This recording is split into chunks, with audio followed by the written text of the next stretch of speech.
After a young girl took her own life, a community is coming together to keep her memory alive. We need to let all of Utah know. Tonight, how they're honoring her and rallying for change. Teachers are fighting a new bill that aims for transparency in the classroom. Many worry it'll stifle learning. Teachers are going to quit and go find other things to do. What teachers and parents say makes it so harmful and their fight to block it. We go from green air quality to yellow air quality. It looks like the haze will build back in going into the weekend. I'll let you know if there's a storm that will come in and sweep it away. And first, they suffered a massive volcanic explosion. Now, an earthquake. If we could, we'd all fly out there and pack our bags full of food and household items. Tonight, Utahns with strong ties to Tonga are working hard to help the island nation. Live from Utah's news leader, Fox 13 News at 9 starts right now. Good evening, I'm Kelly Chapman. And I'm Bob Evans. Tonight, the Utah Valley University community is remembering the life of Izzy Tishner, the young Davis County student who took her own life last fall. Fox 13 News reporter Emily Tenser was at that vigil on campus this evening. Emily joins us live. The cold weather did not stop family and friends of Izzy from gathering here tonight. The young girl passed away back in November, but the pain of her loss is still so fresh and relevant to so many, even to people who didn't even know her. Each second of silence is a heavy and powerful reminder that 10-year-old Izzy Tishner is gone. We need to let all of Utah know what happens when a young child like Izzy is bullied and made to feel ashamed of the skin that they're in. The spirit and story of Izzy has touched so many. Dozens of Utahns gathered Thursday, refusing to let her death be in vain. I immediately mourned for her, and I felt I could see myself a little bit in her. Thursday's vigil at Utah Valley University was not just to honor her life, but to also keep the message going that change is necessary. We are here not only to raise awareness for racism and bullying, but also the mental health that is being impacted by the actions that are not being addressed. Since her death, the Davis School District launched an independent review team to investigate the claims of discrimination and bullying. The district also hired new employees and created a partnership with several community leaders earlier this month to tackle the issue of racism. Activists like Darlene McDonald say the generational trauma must come to an end. We will not give you another one of our children to racism, to hatred, to bigotry. Not one more. The Davis School District tells me that investigation is still going on. People who are here at the vigil tonight tell me they're eager to see what that independent team has found, and they're intrigued to see how the district will act when they get those findings. Reporting live at Utah Valley University, Emily Tenser, Fox 13 News, Utah. Emily, thank you. We have an update tonight on the teen who survived the shooting near Hunter High School in West Valley City that left 2 of his friends dead. Ephraim Asiata sent his first tweet today since the incident. The 15-year-old said online, quote, "Thank you, Heavenly Father, and thank you for the prayers." He then expressed his love for his close friends and football teammates Paul Tahi and Tivani Lopati, who lost their lives in that tragic shooting 2 weeks ago. Today, signs, ribbons, balloons, and other decorations were put up in Ephraim's neighborhood in Harriman in anticipation of him coming home from the hospital. He is expected to come home any day now. We will keep you posted as we learn more. Tonight, the worries for Utah's Tongan American population are renewed after a large earthquake hit off the coast of the island nation. This less than 2 weeks after the devastating tsunami caused by a volcanic eruption in the Pacific Ocean, NASA says was more powerful than an atomic bomb. Fox 13 Spencer Joseph is live tonight with more on how the community is feeling and what's being done to help those in need. Spencer. Bob, Kelly, I think we can all understand that communication has been key throughout this entire time, and it's a good thing that for those Tongans living in Utah, over the course of this week, they've been slowly able to get back in touch with their loved ones. That's made them feel a lot better. That was until today when that earthquake hit, and it's renewed a lot of their fears. I think people are on edge and scared. Another natural disaster rocks the island nation of Tonga.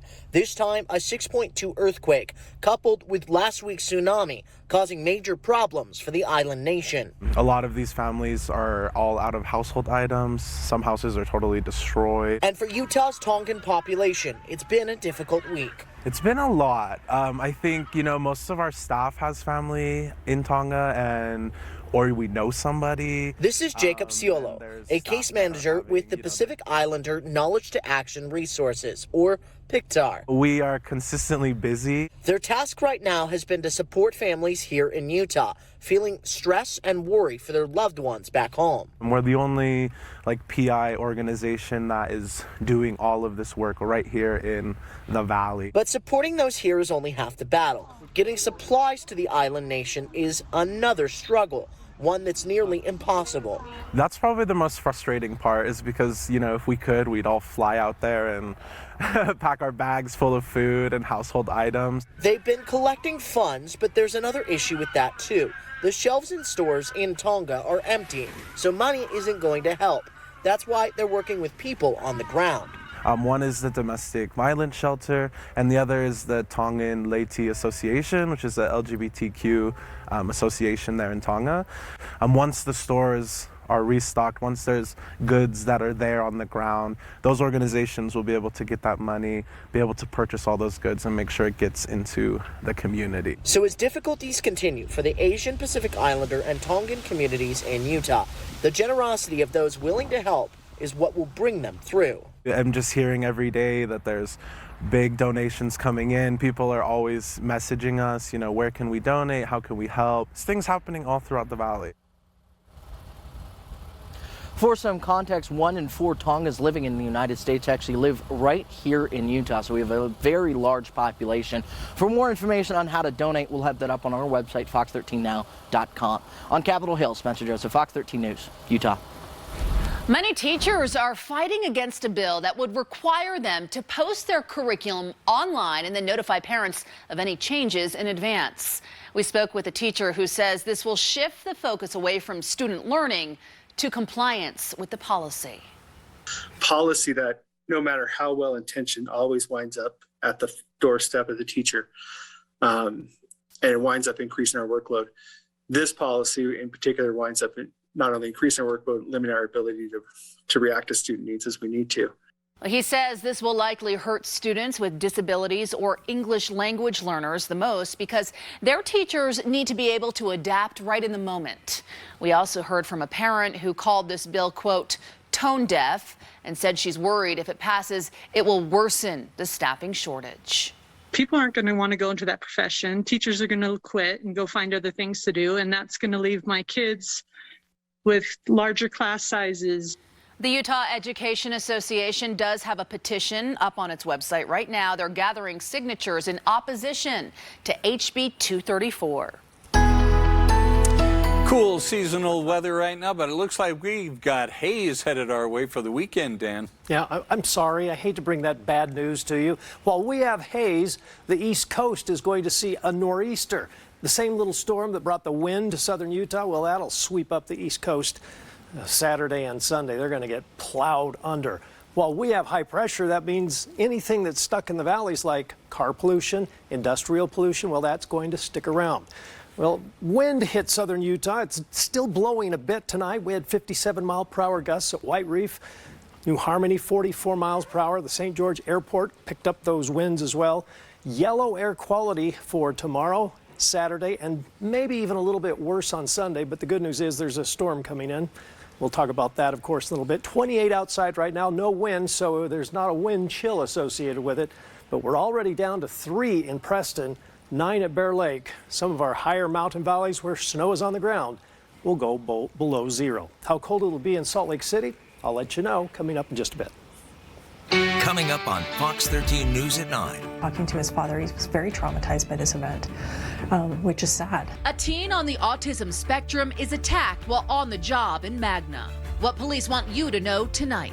So it's kind of like you're chasing a carrot and it keeps getting pulled from you, and that's not a fun game. Plus, we hear from first-time home buyers who fear they won't get a home anytime soon in this extremely competitive housing market. Lawmakers here on Capitol Hill are talking about the future of Utah Lake. It's a tough stretch for the Utah Jazz. Coming up, we'll hear from Mike Conley on their mindset after losing 9 of the last 11 games. In national news, a suspect is now in custody and 3 Houston police officers are recovering after a car chase ended with a shootout today. Police say it all began with a report of domestic disturbance this afternoon. When police responded, the suspect drove away and officers chased after him. The suspect ultimately crashed and started shooting. It sounded like firecrackers going off. And then I saw someone running across right in front of the townhouse that I live in. And then I see the police officers running behind, and then it just sounded like 50 gunshots. 3 officers were hit. They're all in stable condition tonight. After the shooting, police say the suspect carjacked a Mercedes and eventually barricaded himself inside a house. Police say he again exchanged gunfire with officers there. Nobody was hurt. The suspect was then arrested about an hour later. U.S. Supreme Court Justice Stephen Breyer announced his retirement today. His decision to step down gives President Biden his first opportunity to make a Supreme Court nomination and fulfill a campaign promise to make history. Person I will nominate will be someone with extraordinary qualifications, character, experience, and integrity. And that person will be the first black woman ever nominated to the United States Supreme Court. The nomination is expected to come by the end of February. It will be one of the most consequential decisions of President Biden's presidency. Justice Breyer's nearly 3 decades on the court will come to a close at the end of the term in June. But he says he will remain seated until his successor is confirmed. Well, the U.S. Department of Transportation is releasing a new strategy to reduce fatalities on the roads. It comes as data shows deaths from car crashes has increased dramatically over the last year. Today, Secretary Pete Buttigieg said this is now a national crisis. The fact that every one of us can think of people lost and speak of it as a sad but universal truth. It is as if we were living through a war. It is as if it were normal. Programs and initiatives will focus on behavioral research, safety messaging, improvements to road and transportation design, as well as guidance on speed limit settings. They will also leverage technology to improve vehicle safety. Also, human error will be taken into account, but these new initiatives should mitigate the deadliness of those mistakes. Earlier this week, we told you about a study finding 3 Utah cities on a list of the top 10 overvalued housing markets in the country. Bob, since then, we've heard from a lot of you with your own stories about how hard it can be. At times even impossible to find a house to buy. Fox 13's Eliana Sheriff spoke with a Utah man who says despite no debt and a sizable income, he doesn't see home ownership in his future anytime soon. It's a dream we've been working towards for a while, and we thought we were there, and it just kind of jumped away from us. This Utah man's story is like many others, feeling helpless in today's housing market. He didn't want to share his identity on camera, so we'll call him Sam. He and his wife have been seriously considering purchasing a home for 2 years now. My wife and I, we both make over a good amount of money, so we make over 6 figures. We have no consumer debt. We have 12 months of emergency fund. The plan was to sell their condo and buy a home since they want to grow their family. But with the current market, even with their careful financial planning, they don't see a path to home ownership anytime soon. We talk to friends and relatives, and on average, they're paying anywhere from $2,500 to $3,000 a month on a mortgage. That's not including utilities or insurances. That's not even reasonable. They're just barely making it by paycheck by paycheck. A new study shows Utah has some of the most overvalued pricing in the country. According to the study, Utah has 3 metros in the top 10 of the most inflated housing markets across the country. Ogden actually sits at number 3 on the list, with buyers paying nearly 54% more than they should be. It's a reason many have left the Beehive State. Maybe we just need to go out of state, go somewhere that's going to be more affordable. We had a few of our co-workers that have left and gone to different states. It's not just buyers struggling, sellers also have anxiety. I think a lot of people are holding because of the anticipation of the unknown for the low inventory. Ken H. Johnson, a researcher behind this study, says the huge population influx, inventory shortage, and record low interest rates have significantly risen prices across the Northwest. Renting and reinvesting is a viable option, though, especially at these times when you're getting into these bidding wars. Sam says they're readjusting their strategy, putting a lot more money toward retirement, hoping sometime soon they'll be able to buy a house. It's like, are we going to get into our 40s before we get to our home? That kind of seems silly, but it's kind of the market we're in. Right now, you're significantly above. You're roughly 50% above the long-term pricing trend for the area. Housing prices are going to come back. In Ogden, Eliana Sheriff, Fox 13 News, Utah. I'm Dan Pope. Great to be with you. Ridge of high pressure on the west coast. A storm headed towards New England. You'll be hearing about that over the weekend. But this high pressure is going to keep us in a moderately stagnant situation. It starts a little bit tomorrow because we'll have light winds tonight. But the poor air quality will move in Saturday and Sunday. Luckily, it'll be short-lived because we'll have some wind and a little bit of snow that will move in by the first part of next week. 28 outside in Salt Lake City right now, just a very calm night tonight. Good visibility. Air quality has now deteriorated to yellow in Salt Lake, Utah, and also in Cache counties, and it will continue to go down a little bit as we head through the next 3 or 4 days. 20 in Vernal right now, 13 in Logan, 43 in St. George. Winds are still gusting 25, 30 miles per hour. Even higher than that on the I-15 corridor right there between St. George and Cedar City.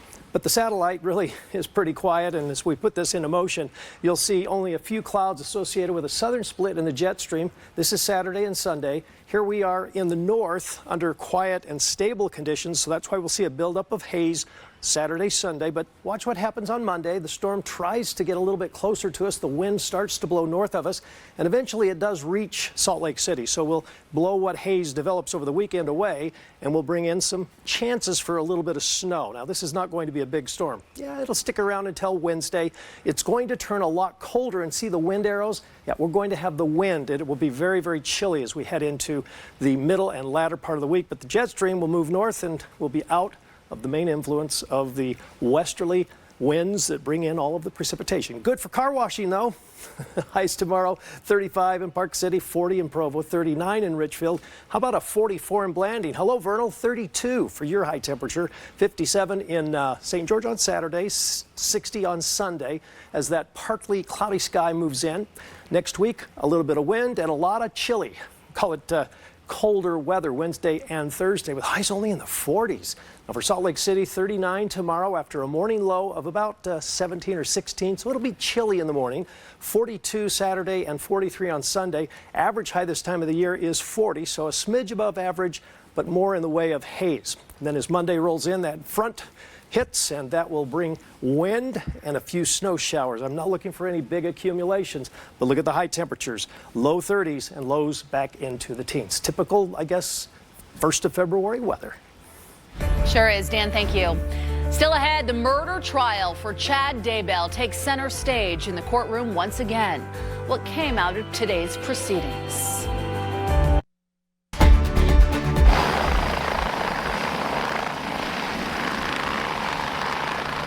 There was an unusual sight on Utah's Capitol Hill today. 2 helicopters from Southern Utah University landed on the lawn. The school in Cedar City was showcasing its aviation program to members of the Utah legislature. That was neat to see for everyone. Meantime, there has been some shuffling among Utah's minority party this legislative session. As Fox 13 News has reported, Senate Minority Leader Karen Maine is battling cancer right now.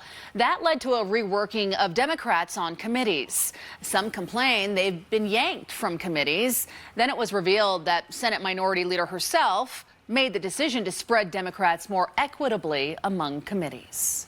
I respect my colleagues, and their ability to share their frustrations and more feelings, but we also have a process within our caucuses, and in this case, the leadership team supports Senator Maine's decision as well. A number of Senate Republicans have stepped up to run Senator Maine's bills as she fights cancer. A new bill would get Utah produce into local schools. Layton Representative Stephen Handy's bill would set up a farm to fork coalition that would work to ensure local produce is made available at schools and daycare centers.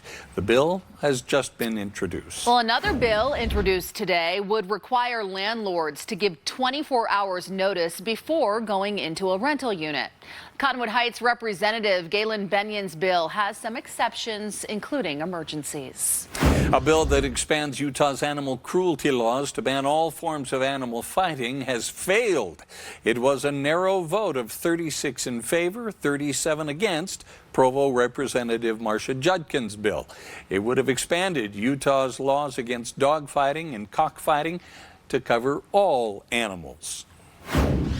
Hi, I'm Cale Weston, and I'm running for the U.S. Senate from the state of Utah. A Democrat enters the race for U.S. Senate to unseat incumbent Republican Mike Lee. Cale Weston announced his run in this video released today, seeking the Democratic Party nomination. He does join a crowded field of candidates, including Republicans Becky Edwards, Allie Isom, and independent candidate Evan McMullen, among others. Coming up after the break. A disturbing assault on a teen with autism. And he says he heard them laughing. And I think that's really one of the things that's most disturbing to us, is that somebody found this humorous. Why the attack is being felt so deeply by this young man. What we all need to do is take a deep breath, try and listen to each other in a civil way. A pair of bills dealing with the health and future of Utah Lake. Our good water year is in jeopardy, and we really need a good water year. We're going to show you where things stand. It's a big night for college basketball, plus the Jazz. What are they thinking after losing 9 of the last 11 games?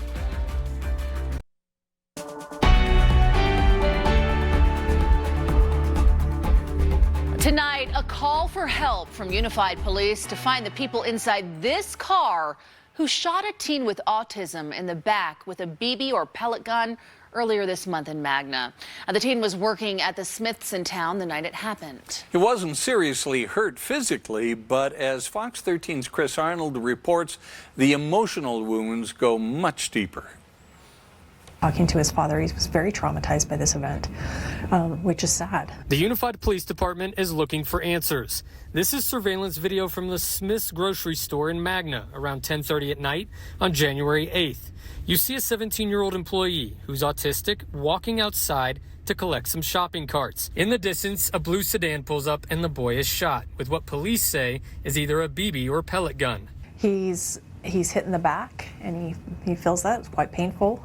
And he says he heard them laughing. And I think that's really one of the things that's most disturbing to us, is that somebody found this humorous. Sergeant Melody Cutler with the Unified Police Department says that sedan is later seen in the video leaving the area with 2 male suspects inside. Today, Smith's releasing this statement to Fox 13. They say they don't stand for hate or violence of any kind. A Smith's spokesperson goes on to say that 2 of their core values include safety and respect. While the young boy in the video did have some welts on his back from this incident, Sergeant Cutler says in talking with the teen's father, the mental toll it has taken is worse. Those injuries really are minor in comparison to the trauma that this young boy has faced. And really struggling with going back to work and having to seek therapy to get past what he experienced. Again, police don't have much to go off of right now, except for that both suspects are male and were driving a blue sedan.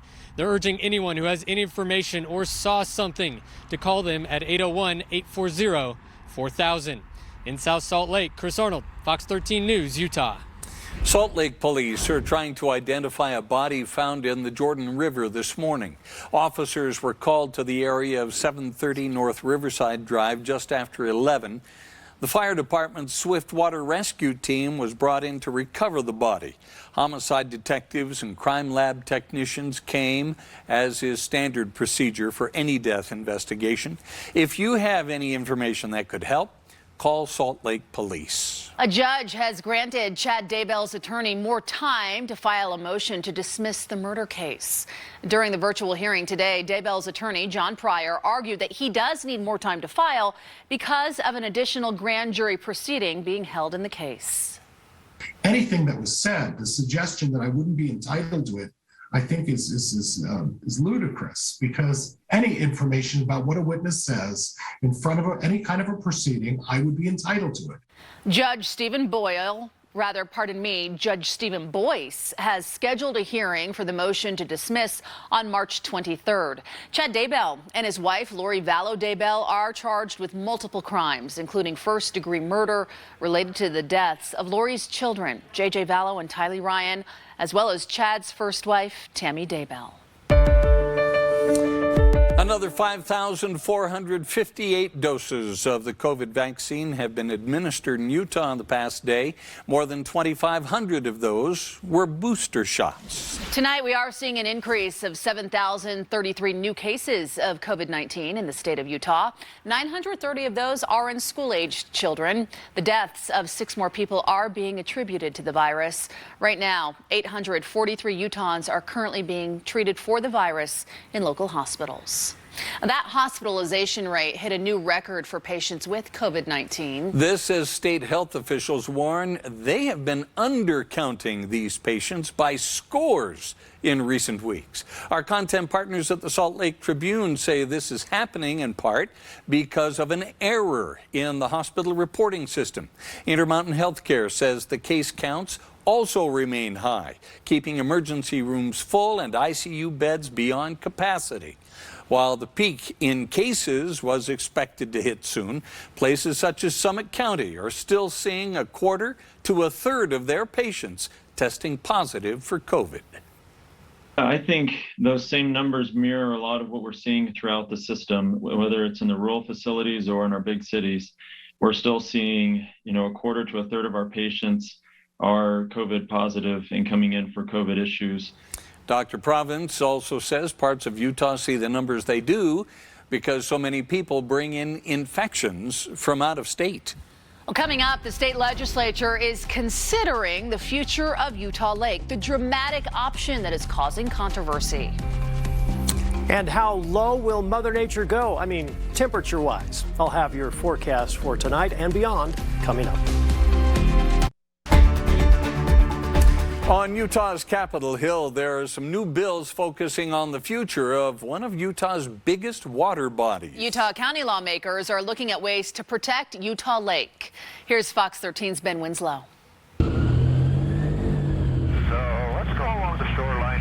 Lawmakers have introduced a pair of bills to manage Utah Lake, which could be transformed dramatically over the coming decades. Right now, it's very divided among various government entities as to who controls Utah Lake.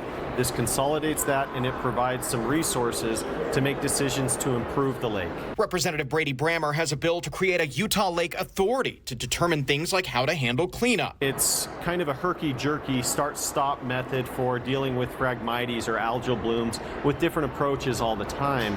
This allows for one entity to start making decisions and not have to come up to the legislature every year and say, hey, we want this algal remediation, and it happens one year and then someone else comes up and says, we want a different algal remediation. His bill also blocks transferring land. It explicitly says it cannot dispose of or give any land away to any private entity. The company Lake Restoration Solutions is seeking the go-ahead from the U.S. Army Corps of Engineers to dredge the lake. They've also floated the idea of building islands with the material and developing on them. They updated the Utah County Commission on the idea. The islands provide an economic engine. The proposal has faced some public pushback from those who think it's a bad idea. The company's president says it's a multi-billion-dollar project, and they do plan to involve the public. We don't want to get outside of the process that's established. That will be driven by the Corps. But they have said we're allowed to hold some public meetings as part of that process. Meanwhile, Representative Kevin Stratton has filed a bill to create more of a process if this idea moves forward. It requires the Division of Forestry, Fire, and State Lands, the legislature, and the governor to sign off on it. What we all need to do is take a deep breath trying to listen to each other in a civil way. In addition to these bills, there's ongoing funding requests to improve the quality of life in and around Utah Lake. I'm in favor of doing the best thing for the lake and making sure what we do is sound scientifically, public policy-wise. Clearly, I think we can all agree on a few things. Number one, we need to continue focus and improve the lake. Number two, we want the very best outcome. And number three, it's a huge, huge project, whatever we do. On the Hill, Ben Winslow, Fox 13 News, Utah. And we just feel that it's not an appropriate use of the land. Still ahead, we'll show you why one canyon might be changing its look and why some citizens aren't happy about it. Coming up in sports, we'll hear from Mike Conley and Jordan Clarkson on where this Jazz team is after losing 9 of the last 11 games. And we have 4 college teams in the state in action tonight. Highlights from the Cougars, Wildcats, Thunderbirds, Wolverines, all on the way.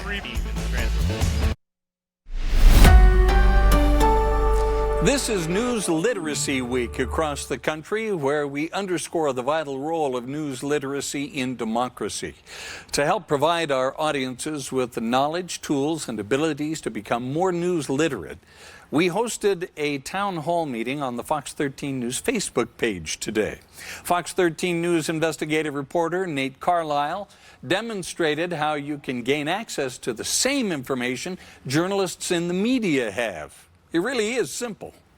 I don't think anyone should feel intimidated by filing a public records request. I mean, it's supposed to be a pretty simple process. So long as you just accurately describe what it is you're seeking, the government's supposed to go look for it and determine if they have it and if it's available for the public.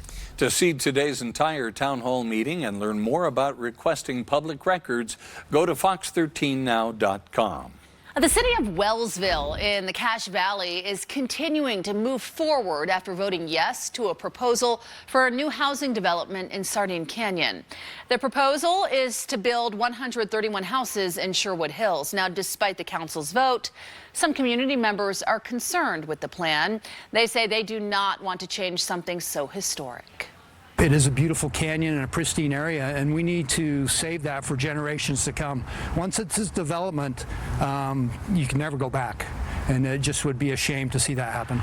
The mayor of Wellsville says as the proposal moves forward, he wants community members to come to the office, take a look at the plans, and involve themselves in the process. Early this month, Utah's snowpack was on track to stay at about normal levels. It was encouraging after 2 decades of drought, but that head start has all but dried up, as Fox 13's Max Roth shows us in this in-depth report. Utah's overall average snowpack on January 9th was about 40% above the median for that day. 9 inches of water in the snow, or snow water equivalent. But since then, the state average has bumped up 1/10 of an inch. And the state average does not represent where most of us get our water. This is the graph the Natural Resources Conservation Service updates every day using over 140 monitoring stations around Utah. Those stations fill in this map. It shows how each major basin is doing compared to a normal or median year. The statewide numbers here show a few things. That blue line was last year. It was a terrible water year. The other lines we're going to watch closely here. The green star is the median peak amount of water in the snow. If Utah peaks above 16 inches, it's a better than average year. The green line is the median for every day, telling us if we're on track for that target. The statewide median for January 27th is 8.5 inches. Utah's current statewide amount is 9.1 inches, barely above a normal year. But if the mountains above St. George and Cedar City, say, have a lot of snow, that doesn't help Salt Lake water users. St. George will hope to get more than their median peak of 11.9 inches by early March. To be on track, they'd have 6.1 inches now. They actually have 10.7 inches already. They're looking great. From far south to far north, the Bear River Basin, including Logan and Brigham City, would peak at 19.2 inches of snow water equivalent in a normal year. To be on track, they'd have 9.9 inches now. They actually have 10.7 inches. So far, so good. But the basins serving a lot more people are no longer above their median. The Provo River, Utah Lake, Jordan River basins feeding Salt Lake and Provo want to exceed the median peak of 20 inches of water in the snow. To be on track, they'd have 10.7 inches of that now. But they just slipped below that number, actually having the water equivalent of 10.4 inches in the snow. The Weber and Ogden River basins serve most people in Weber and Davis counties. They're aiming to beat a peak of 21.1 inches in April. They'd be on track with 11.5 inches, but they're actually half an inch below that now at 11 inches. The other critical factor for our snowpack is timing.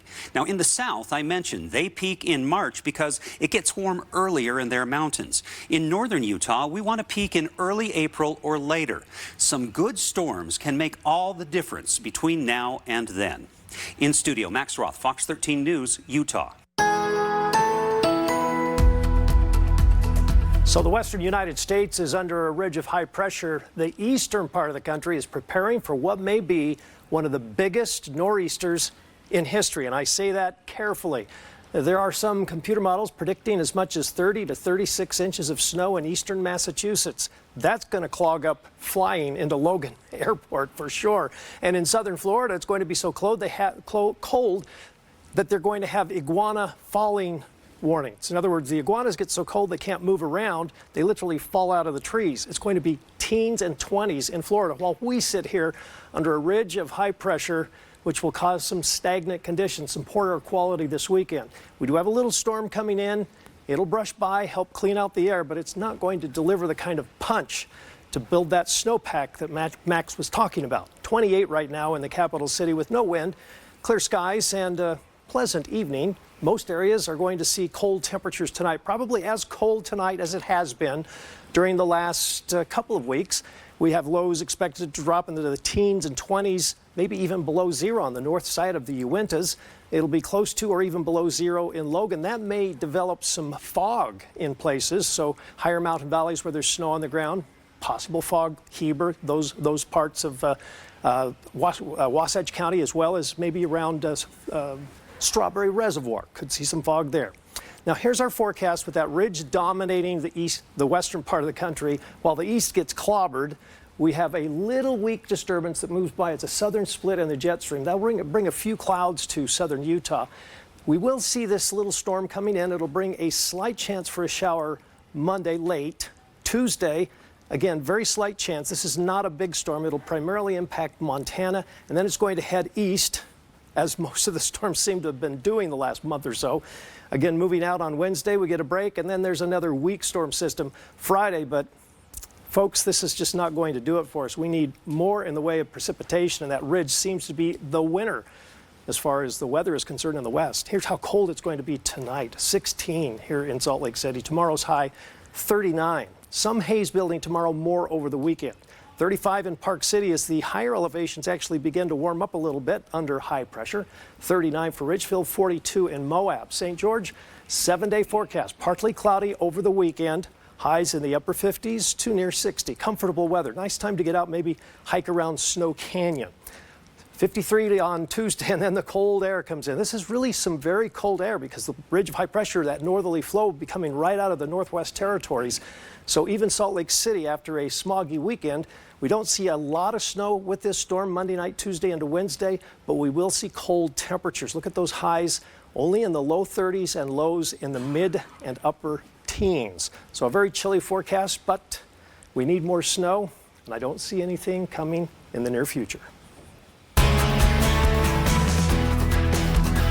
The BYU men's basketball team playing well right now. The Cougars are 17-4 after winning 3 in a row in 7 of their last 8 games. Their only loss to Gonzaga. They took on Santa Clara tonight. First half, Alex Barcelo for 3. One of the top 3-point shooters in the country. So yeah, he makes that one. And here's Seneca Knight. Drives it and puts it off 1 foot. Banks it in. Nice shot there. Now the corner 3 from Gideon George is good. Cougars are up by 1. And it's Tijon Lucas. Nice bucket in the foul. 3-point play. BYU leads it right now. 39-37 at the half. Weber State trailed Northern Colorado by 10 at the half, but they stepped it up after the break. Colvin McHugh and Big Three, part of a 9-0 run to start the second half. Dylan Jones, big game, made 5 threes, finished with a career-high 24 points. Then it's J.J. Overton with the jam. Weber State won at 85-76 to improve to 8-1 in Big Sky play. Southern Utah is playing at Portland State right now. First half, John Knight III in for the bucket to put the T-Birds up by 2. Then it's Tavion Jones all the way to the hoop. Southern Utah led by 8 at the half. Then in the second half, they go inside to Jason Spurgeon. Goes to the rim. Southern Utah leads it by 9 with 5 minutes to play. Utah Valley took on Chicago State. First half, Connor Harding knocks down the 3. He led the Wolverines with 18 points. And it's Timmy Caesar left open, and he hits it. He had 17 points. The Wolverines led it by 15 at the half. Kept it rolling after the break. Fardar's Amick, he scored 17. Utah Valley won it 101-87. Well, tough times continue for the Jazz. They've lost 3 games in a row, 9 of their last 11. To fall to 4th in the West at 30-19. Jazz have been without 2 of their best players. Donovan Mitchell missed the last 5 games with a concussion, and Rudy Gobert missed his second game with a calf injury. So there's still hope this team can get back on track. In reality, we've done a lot of good things, and as a group, we've stood together and resilient in a time that, you know, without Don, without Rudy, guys in and out of the lineup, and, you know, we're just trying to find our way. Regardless of the losses, I think we're heading in the right direction. Once we get it all back together, I think, you know, we'll start to feel a little bit better about ourselves. None of us really got our head down right now. I mean, it sucks. We're frustrated. That's part of the game, but I think we still got one goal, and we're going to win these games and keep competing and keep growing as a team. Jazz play in Memphis tomorrow night. All right, hopefully they've had time to reset and get back on track.